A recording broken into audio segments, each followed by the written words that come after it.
Okay, welcome to this hearing of the Licensing Subcommittee A of Birmingham Public Protection Committee. I'm Councillor Philip Davis. I'll be chairing the hearing today.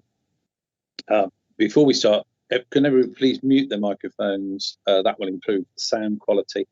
And other than the committee members, please turn off your camera for the same reason. Committee members will retain their cameras switched on throughout the hearing, unless we have some technical problems which affect the bandwidth. Obviously, you'll all know the need to put your mobiles on silent and so on, and be in a room where you can't be disturbed. And that is all to allow people to obviously hear the proceedings and participate clearly. I can confirm that this is a public meeting and is therefore being live streamed on the City Council's website so that the general public can view it. The formal agenda is 1, notice of recording webcast. I advise the meeting to note this is a public meeting. It will be webcast for live or subsequent broadcast via the Council's meeting YouTube site via the link in the agenda, and that members of the press and public may record and take photographs except where they are confidential or exempt items. Item 2, declarations of interest. Members are reminded they must declare all relevant pecuniary and non-pecuniary interests arising from any business to be discussed at this meeting. If a disclosable pecuniary interest is declared, a member must not speak or take part in that agenda item. Any declarations will be recorded in the minutes of the meeting. Item 3, apologies and notification of nominee members. There are no substitute members today. Okay, so can I welcome you to this hearing for application in respect of Authentic Jamaican Food Store, 363 to 365 Dudley Road, Winton Green, Birmingham, B18 4HB. As I said previously, I'm Councillor Philip Davis. I'm chairing the meeting today. With me are 2 other members of the subcommittee, Councillor Martin Straker-Welds and Councillor Bob Beecham. And present in this meeting are the following officers: the licensing officer, Mr. Shahid Yasser, the committee manager, Ms. Katie Townsend, the committee lawyer, Ms. Joanne Swampilai. What I will now do is ask the external attendees to identify themselves. Mr. Burke, are you who is representing the applicant? Can you signify you're able to hear me? Yes, I'm present with my name's Patrick Burke from P&B Licensing. Okay, thank you very much. Now, those making representation, Mr. Peter Brown from Environmental Health. Mr. Brown? Yes, I'm here, sir. Okay, thank you. We were expecting Mr. Richard York as well, an objector, but he has not attended so far. I think I'm right about that, Katie, aren't I? He's still not here. Yes, Chair. Okay, thank you very much. We can admit Mr. York if he links later. Okay.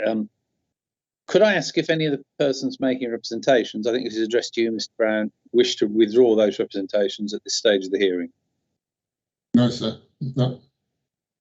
Okay, thank you. I assume all parties have read the and understood Licensing Committee's procedural rules.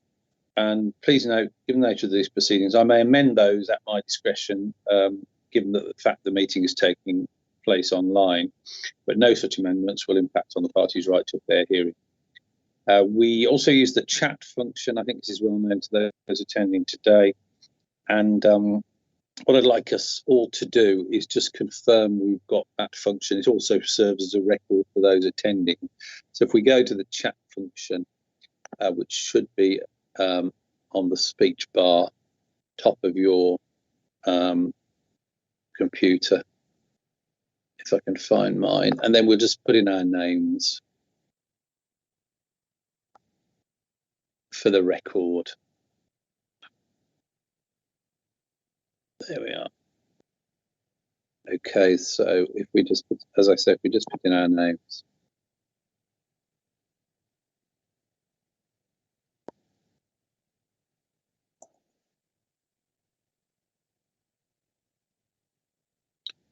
And then obviously we'll continue the proceedings.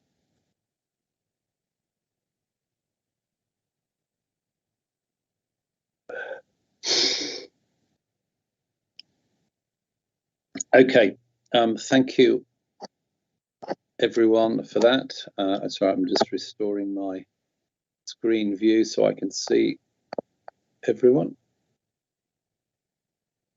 Yeah, okay, thank you for that. So please use that if you lose other means of communications, but you can intervene verbally in the usual way. I don't think we have anybody dialed in on telephone, so it is purely as it is. With the exception of subcommittee members, please keep your camera off unless you're the person speaking. If there are problems with the bandwidth which cause difficulties, as I said, we may ask everyone to turn the camera off. Preliminary points. Do any of the parties wish to make a preliminary point at this stage? Anybody want to make a preliminary point addressed to Mr. Brown and Mr. Burke? I do not know.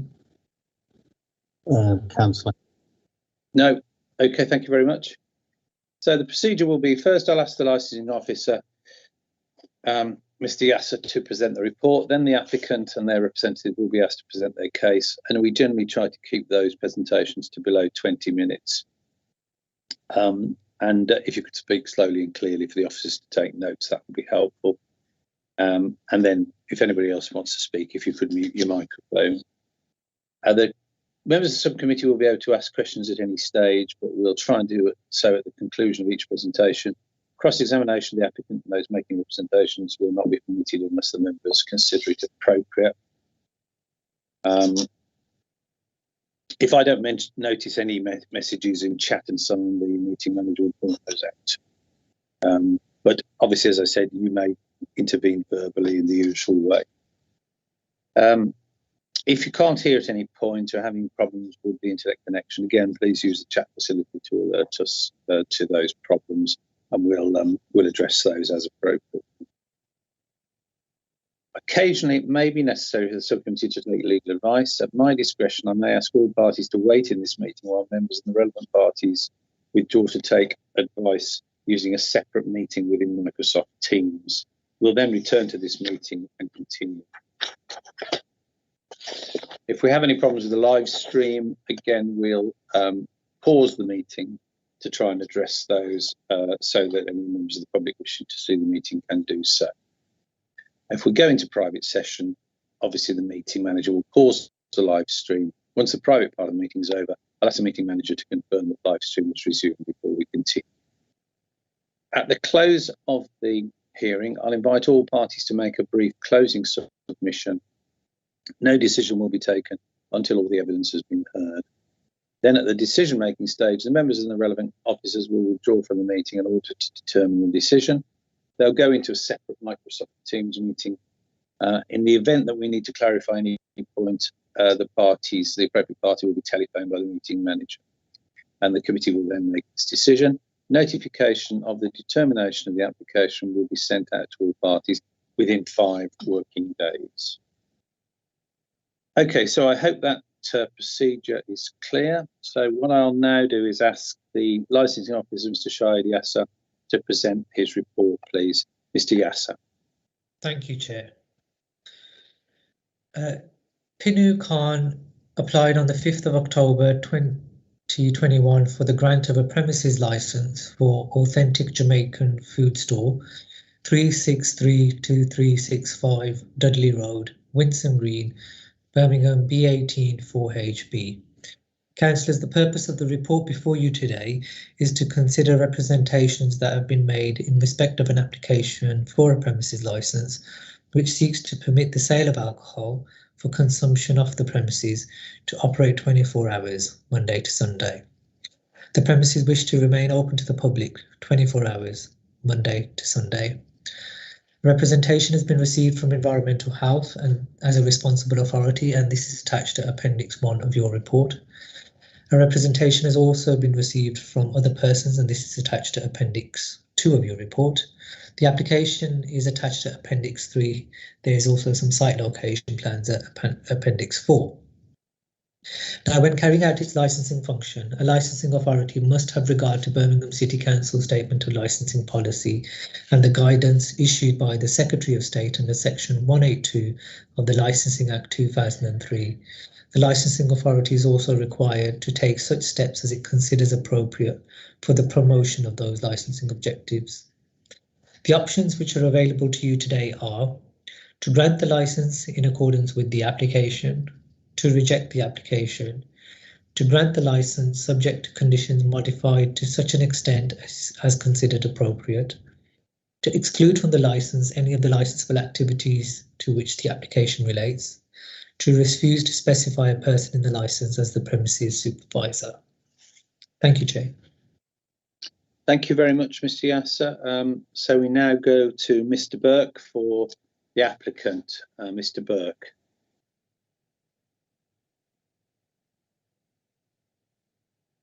You councillors, into my. So I've actually run a business at 374 Dudley Road. Chair, sorry, That they've traded for the last 20 Yeah, I think we're getting some. I think we're getting some difficulty receiving Mr. Burke. Katie, did you want to say something about improving that? yeah, Chair, I was just saying that I can't actually hear. It's very, very crackly. I don't know whether Mr. Burt wants to sign back in, and maybe that might improve the connection. Yeah, or we could try and. Yeah, okay. Let's, Mr. Burt. Could you go out and come back in? Right, I'll try that. Okay.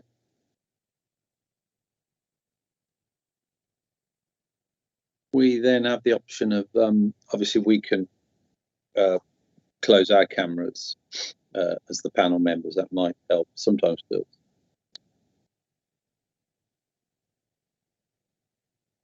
It's obviously important everybody can hear.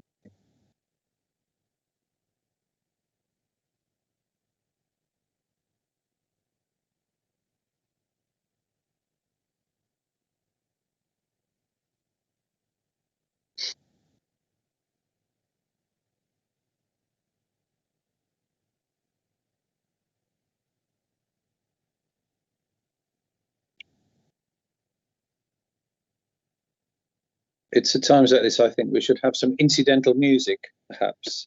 But we'd have to have a vote in the committee on what music to choose, so it might be difficult. Are you putting yourself forward here? And I'm not singing. I was thinking of lift music, telephone music. You know, when you're hanging on. Music. Music. Right, yes, no, we'll avoid the music. Yeah, we'll get some nice, I don't know, Mozart or something. Now you're talking. Yeah. When you should be singing. Yes, that's right. Yes. I think the magic flute. Go for it. Oh yes, certainly. Or eine kleine Nacht music. There we are. Yeah.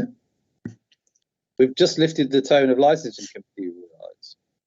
Indeed. Very good. Licensing the musical. Right. Yeah. We'll have to add culture to This will look grand on the notes of the meeting. That's true. Yeah, I know we're still live streaming, but there we are. I'm hoping Mr. Burke will be able to rejoin us shortly. Katie, I can see Mr. Burke's initials on my screen. Presumably you can as well, but no sign of him having rejoined. There are 2 PBs, aren't there? Yes. Sorry, Yep. Chair. He is still in the meeting, but it doesn't seem that he's able to speak or be heard. So it might be that he's trying to get in on a different device. Could be, yeah. Well, we can always do it by audio, by phone, if the problem continues. Actually, that's a good point you've just made, Councillor Beecham. There are 2 PBs, so I'll have to watch that. I've got the names written down clearly, so that's fine.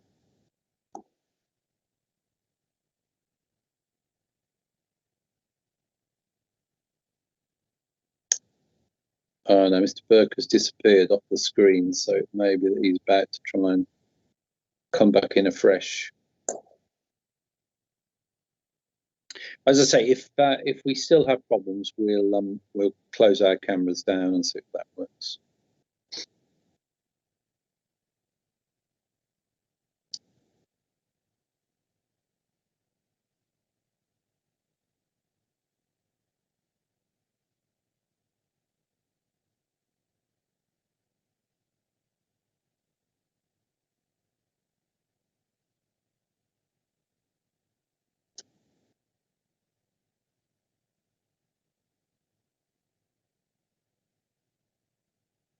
It's only minutes, isn't it? But it always seems interminable when you're waiting for something like this.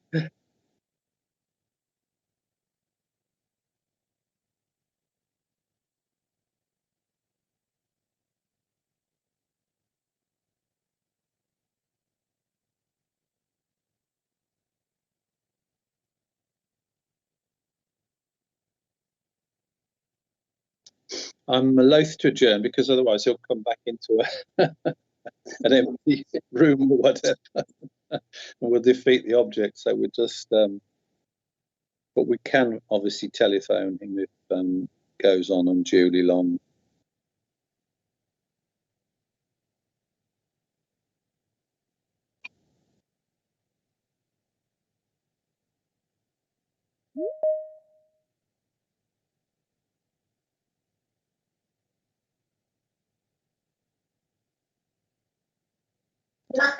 Chair Patrick Burke has just rejoined. Okay, so Mr. Burke, would you like to talk to us just so we can see if if the system's working better?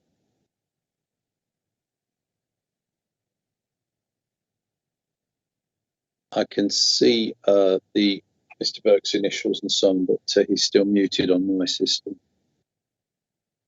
I've connected up via my mobile phone, councillors. I think. Oh, that's a lot better. Is it better? Katie, are you receiving that okay? Yes, Chair. Good. It's much. Yeah, that's okay. So I think we can proceed now. So thank you very much for that, Mr. Burke. That's worked. Okay, no problem. So would you like to say your piece now? Thank you. Yeah. My clients have run a business at 374 Dudley Road that they've traded for the last 25 years, from 8 till 11 without any issues. They've actually been licensed there since 2009. So even though they've been at the premises for 25 years, that hasn't been licensed for 25 years. It's been licensed since 2009.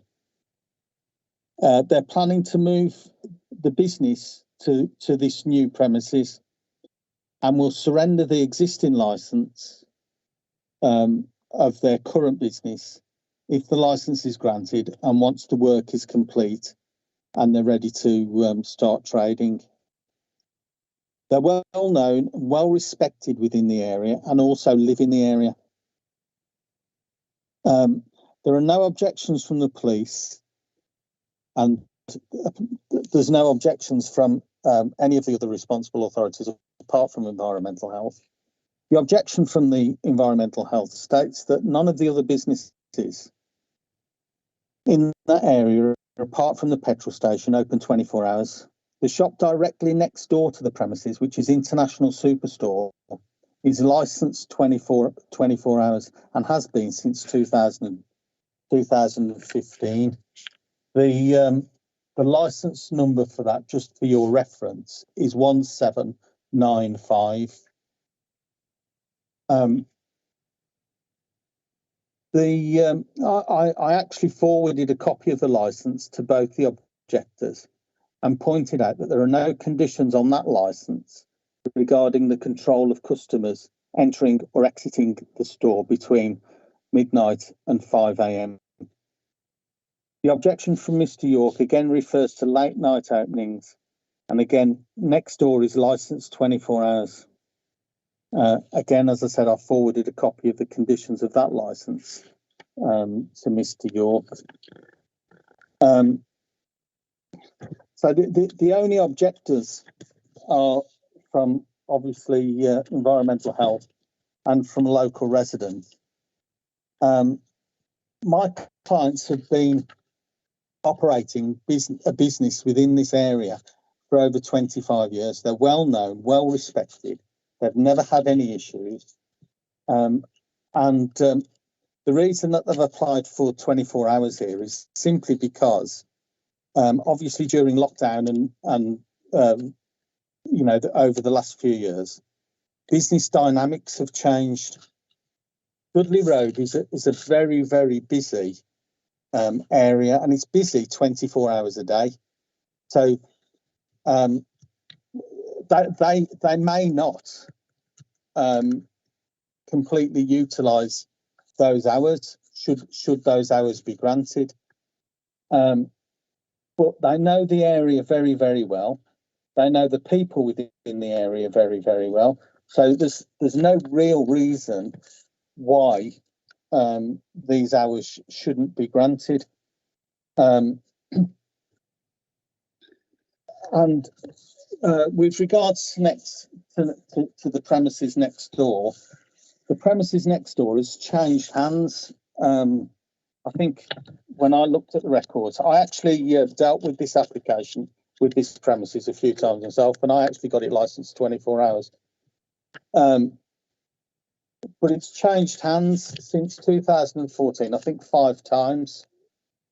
Now, so that could change hands again in the next 6 months. Somebody could go in there that has absolutely no experience of the area, no knowledge of the area, and operate it 24 hours and sell alcohol 24 hours. So I don't really see why there would be any issues with my client being granted a license 24 hours. I think at the moment that's all I've got to say.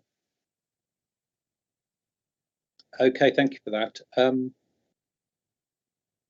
Councillor Straker-Wells, do you have a question? Thank you, Chair. If I may, yes, please. You have actually made a fairly assertive claim for the respect that the applicant is held in and the local knowledge the applicant has. But this undoubtedly would be a change in circumstances for the applicant. Are you aware of any particular precautions that your client can take to ensure that the issues raised by the objectors would not ever come to pass? Thank you, Chair.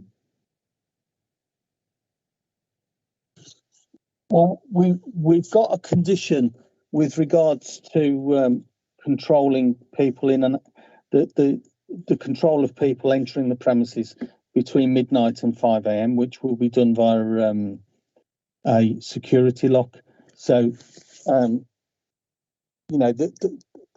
doors will actually be locked at 12 o'clock, and it's a bit like a jeweller's shop where that they will only let people in that are, obviously responsible, that they consider to don't look any issues. Bear in mind, these are people that know the area very, very well. They know most of the people within the area, so they know all the troublemakers.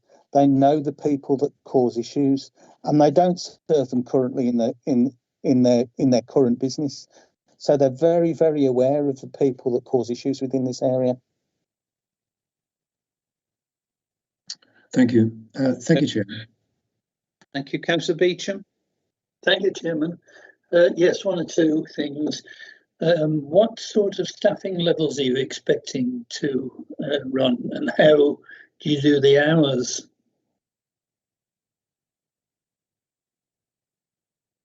Yes, 24 hours. There'll be at least 5 members of staff on the premises 24 hours, obviously working shifts. So that they know the area very well, so they know what to expect around there. And the DPS, what hours do you expect to have the DPS on the premises? well, the DPS. Everybody else got personal license, right? Would you be happy with the DPS? Well, I'm just talking to my client now. He would be happy for you to have a condition on the license that there will always be a designated premises supervisor on the premises at all times. Thank you. Now, the shop that you are using at the moment, is that on the same side of the road or on the other side? It's on the opposite side of the road. I thought it was from the numbers. And what would you relinquish that shop to run this particular one, or run two of them? Sorry? Would you relinquish the shop on the other side of the road when you moved across to this side of the road, sort of thing? Are you intending to run two shops?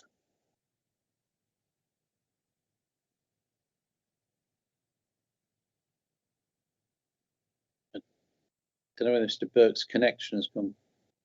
Mr. Burt, you're on mute. Sorry.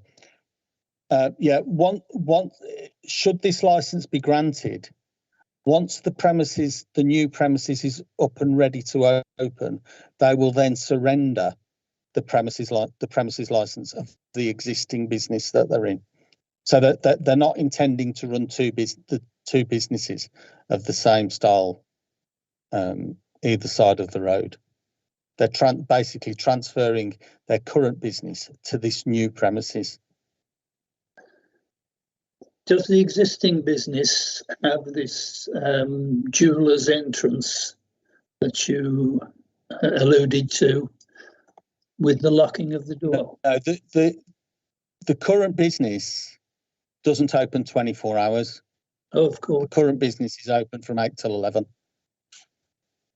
Righto. Yes, thank you. Thank you very much, Mr. Burke.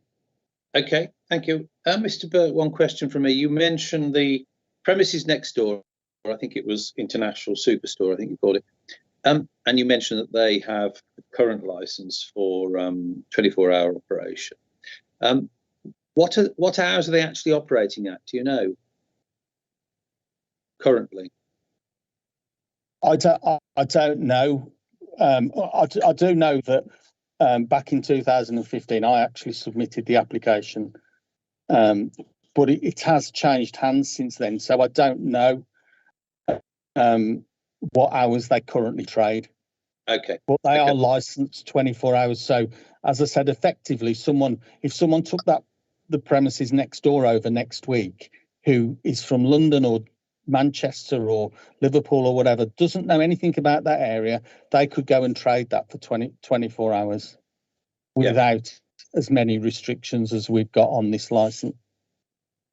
Okay, understood. Thank you very much for that. Okay, Mr. Burt, you get a chance at the end, as you know, to sum up. But what I'd like to do now is move on to the other representations. So to Mr. Peter Brown of Environmental Health, please. Good morning. The environmental health representation in respect to this is quite straightforward. The premises are situated in what is quite a dense residential area immediately opposite the proposed site, the new site.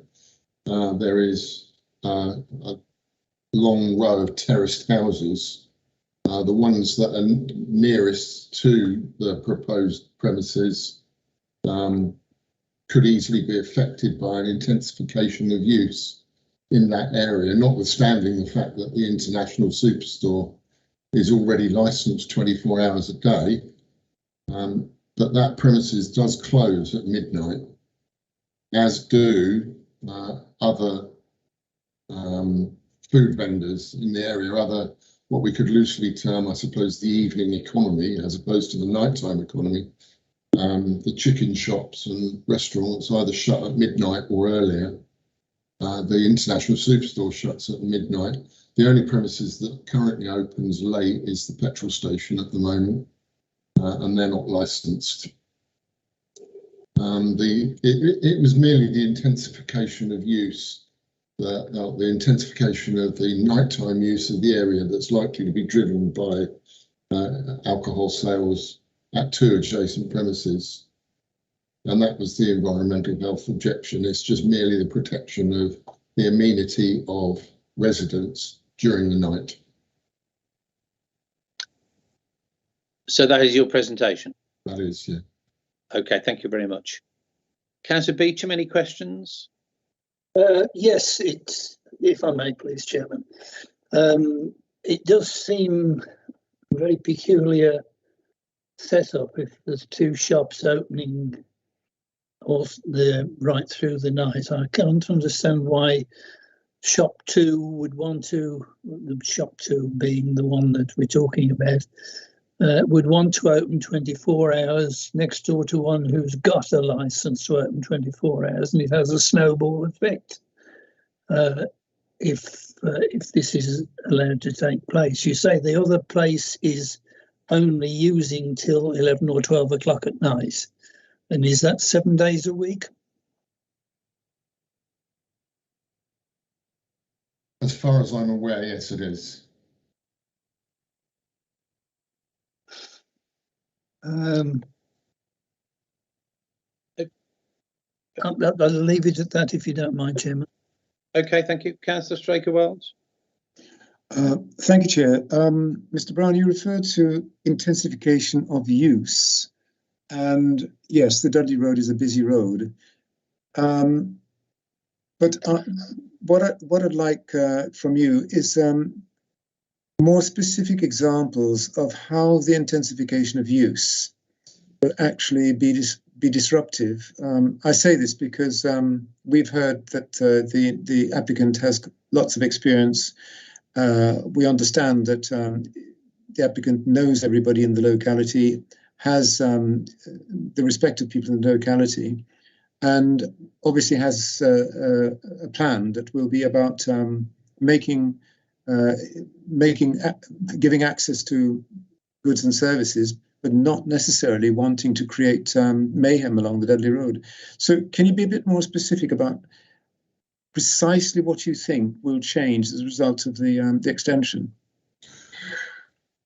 I think that having the 2 premises next door to each other selling alcohol is likely to act as a focal point for people that stay up late, if you like. Those people are likely to be younger, and I mean, I wouldn't, you know, I can't possibly pass comment on their character, nor can I pass comment on the ability of the premises supervisor to the DPS to maintain order in the premises. You know, I'm quite happy to accept that he knows people locally and is able to keep order on his own premises.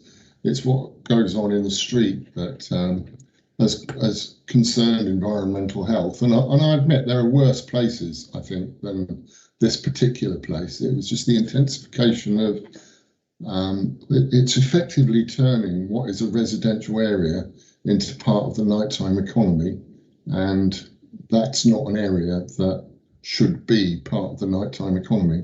It's more of a residential area with a lot of houses over the road and flats above shops, and that is the whole point of the environmental health representation in respect of this. Thank you. And just to check, Chair, if I may, so effectively you're saying having 2 premises open 24/7 would potentially act as a magnet for all the things that worry you in the submission that you presented. That is, in fact, just having 2 side by side. You're not necessarily saying that one or the other is likely to be more provocative for this. Well, I couldn't possibly say, because I'm not familiar, you know, intimately with either of the premises. I think if I lived directly over the road from where these 2 premises are, I would be concerned. I would have, you know, personally put in an objection on the grounds that I'm likely to be woken up at 4 o'clock in the morning by somebody buying alcohol. Whether that's true or not, I don't know. I mean, I don't know how well these places are managed at night time. I cannot comment on that. I've discussed this with colleagues in environmental health about whether, how are we going to approach this as we do with all licensing applications that are potentially contentious. There was a general agreement within environmental health that we should put in a representation for this one and let the committee decide whether they think it's appropriate or not. Thank you, Mr. Brown. Thank you, Chair. Thank you, Councillor. I don't have any questions, so we now move on to the closing submissions. Except let me just check. Katie, is Mr. York here? No, Chair. Okay, so we have seen his written submission as we read the papers, of course, but he's not here, so we will move on then to closing submissions. So, Mr. Brown, again, you get to sum up your presentation. I have nothing really further to add, so if that's okay. Okay, thank you very much for that. So I'll now go to Mr. Burke. Mr. Burke, you get the final word. So would you like to sum up your client's case? Yes, thank you. Just before I start the sum up, my client's just mentioned to me that there's a restaurant on the corner called Pasha at 381, which is license number 8966, which is actually licensed till 5 o'clock in the morning. Whether they're using that, I don't know, but he tells me that they do open till that time. I don't know that, but he's telling me that they do. Again, I can only reiterate what I've spoken about before. These are people that really know the area. They don't just work in the area; they live in the area. They've run a business literally just down the road, about 20 seconds walk down the road for the last 25 years without issue. The Dudley Road is a very busy road, and there's traffic passing there. There's other businesses just down the road that open 24 hours. I really don't see that granting this license 24 hours would cause any unnecessary issues. Bear in mind, all of those local residents directly across the road had an opportunity within the application period to object. We had one local resident actually submit an objection to this. So, I really don't see that there would be any issues. There are no objections from the police, so they're obviously happy with how my clients run their current business. And as I said earlier, there's a shop directly next door to it that could be taken over by somebody who doesn't know the area, doesn't know any issues within the area, which my client is very well aware of, and could open that business 24 hours tomorrow if they took it over tomorrow. So I think it would be unfair. My clients aren't even sure whether they would operate this business 24 hours, but they just want to be able to have that opportunity to give it a try. If it doesn't work, they won't operate it 24 hours, but they want to be able to have that opportunity because the climate's changed, times have changed within the area, business hours change, people's working habits have changed, so they want to be flexible enough to operate within that. So yeah, I think that's all I'll say for now. Thanks. Thank you very much, Mr. Burke. And so with that, can I thank both you and Mr. Brown for your assistance to the committee. And I'll now ask all parties to leave the Teams meeting, and the members, the committee lawyer and the committee manager will go into private session while the subcommittee makes its decision. You'll be notified of the decision of the subcommittee within 5 working days. Members, there'll be a comfort break of 5 minutes, so we'll reconvene in the private meeting room at 10 to 11. Thank you very much, everyone. I'm now closing the public hearing. Thank you.